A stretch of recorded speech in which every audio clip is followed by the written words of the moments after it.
So, we are already into the 10th episode of Schwarzesmarken, and let's get right started with the analysis. First things first, once again I show you a map with all the locations, and what you can see is that quite nicely all of the forces of the Western East Germany are advancing to Berlin, and I think you get a grasp of how the tactics work with all the groups coming from certain cities. So, there's that. You might have wondered about a specific scene that showed a civilian with a darker skin color in East Germany. Well, this isn't quite inaccurate. As we have explained earlier with FAM, there were of course several Gastarbeiter in East Germany. Well, guest workers. And as we have explained that this was the case for Vietnam or other socialist countries, of course this would include African countries with a similar political alignment as East Germany. So for example, East Germany had a few guest workers from Mozambique, and those were of course black. Now, to this day, there are only few ethnic minorities in East Germany, as it is a very homogeneous society.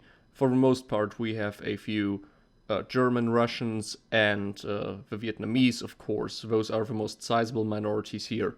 But nowadays we have a few Africans, for example, but still they are far and in between, and especially in East Germany there were very, very few of them. And I remember even well into the 90s, it was an absolute rarity to see a black person.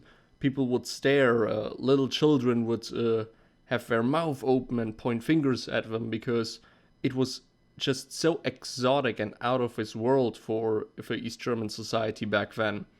And, well, as I said, this isn't quite inaccurate to show such a person there, but they were so few, so far and in between, that it is quite unlikely to encounter one in East Germany at that time. 第612戦術機中隊のレービット少尉、マイセン少尉、アルトナー中尉だ。アンネロッテ、ロッテンマイヤー。 So, once again, the names are quite accurate. We have Löwit, Artner, and Meissen, all pretty German names, and the case of Susi Sape.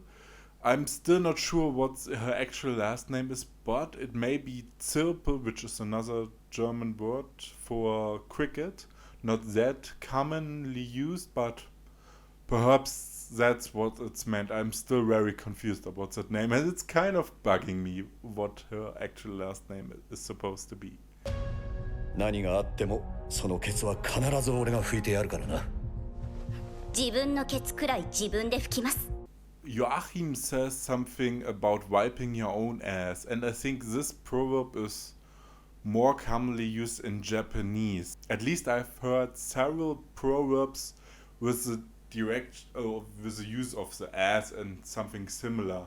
It's not something I recall her hearing in Germany. Of course, literally, you could say that, it's just not really a phrase we use. So I think it's more Japanese kind of saying to take care of yourself. 反乱軍への対応にボルクバルデ中隊を残します。 Borkewalde, from the Borkewalde Squadron, is a really small location in Germany. On the map, I have marked it for you so you can see where exactly it is. It's a really small municipality. Did I say that right? I'm sorry, I haven't used that word much. ベルリンの壁。西と違って綺麗なもんだ。落書きなんかしたらどうなるか。二つの統一ですか。冷戦の産物だ。